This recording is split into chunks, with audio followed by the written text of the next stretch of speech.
आज की मेरी कविता का शीर्षक है मैं आज तक नहीं समझ पाई।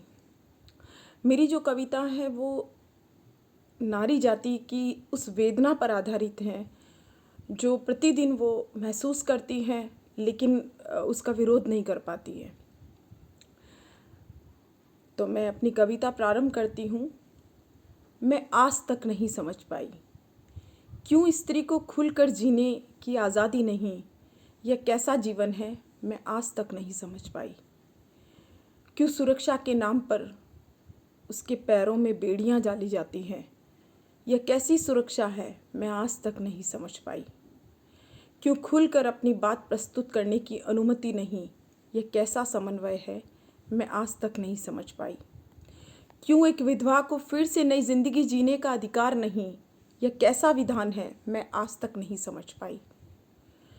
क्यों अपने अंतर्मन की वेदना किसी को प्रदर्शित करने की अनुमति नहीं। यह कैसी विडंबना है, मैं आज तक नहीं समझ पाई।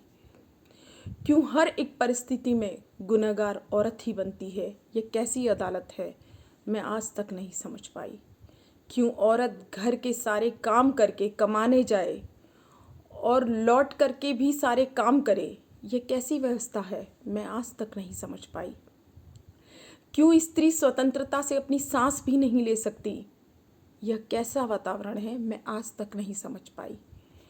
क्यों घर की सारी जिम्मेदारियां सदा सदा अकेली औरत के कंधों पर है। यह कैसा विधान है, मैं आज तक नहीं समझ पाई। क्यों हर बार औरत को दबाया जाता है। यह कैसा नियंत्रण है, मैं आज तक नहीं समझ पाई। क्यों कोई स्त्री अन्याय और शोषण के खिलाफ आवाज नहीं उठाती। यह कैसा न्याय है, मैं आज तक नहीं समझ पाई। क्यों पुरुष के द्वारा किसी स्त्री के साथ गलत करने पर दबाया हर हाल में अबला को ही जाता है। यह कैसा अत्याचार है, मैं आज तक नहीं समझ पाई। क्यों एक बहू की ससुराल के सारे नियम कानून कायदे निभाए। यह कैसा रिश्ता है, मैं आज तक नहीं समझ पाई। क्यों औरत को अपने ही सामने अपने ही मायके जाने के लिए ससुराल से अनुमति लेनी पड़े। यह कैसा बंधन है, मैं आज तक नहीं समझ पाई। जिस घर में वो पैदा हुई है उसी घर में जाने के लिए, उसी घर वालों से मिलने के लिए उसे कई बार कई परिवार में ऐसे हालात है कि ससुराल गए हुए लड़कियों को 2-2 साल 4-4 साल हो जाते हैं। जब तक वो लोग अनुमति नहीं देते वो नहीं जा पाती हैं। तो ये कैसे रिश्ते हैं जो पाबंदियों से बने हैं। क्यों औरत को क्यों नारी को घर परिवार की सारी जिम्मेदारियां निभाने अपना सारा समय देने के बाद भी उसे उचित मानदेय नहीं है।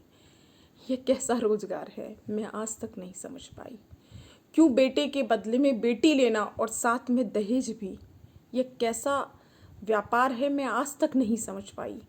लेकिन आज मैं सब कुछ समझना चाहती हूँ। मैं अपने साथ न्याय चाहती हूँ, मैं अपना मानदेय चाहती हूँ। यह फ्री का व्यापार नहीं, रिश्तों का आधार है।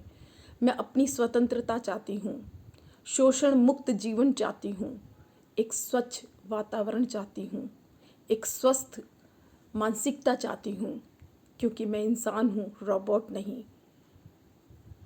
और यह मेरा अधिकार है, मेरे जीवन का आधार है।